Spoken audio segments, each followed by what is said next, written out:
Before you export, make sure you've set an out point on your timeline. This will ensure no extra clips you've left at the end of your timeline are accidentally exported as well. To set an out point, drag the playhead to the end of your edit and press O. Next, make sure you don't have any clips selected by clicking on an empty space on the timeline.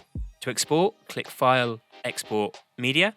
In this window, you can select the format and specifications for your output file.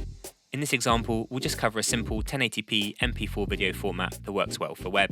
In export settings, choose the H.264 format, and you can choose the name and the output destination of your video file by clicking on the blue title next to output name. There are many options that you can change as required. For example, the video resolution, which you can adjust by changing the width and height. In this example, we have a 4K timeline that we want to change to 1080 resolution. Clicking on the tick box next to width and height will allow you to make changes to that property. For 1080 web video, a target bitrate of 20 megabits per second is a good option. Click Export and your video will start to encode.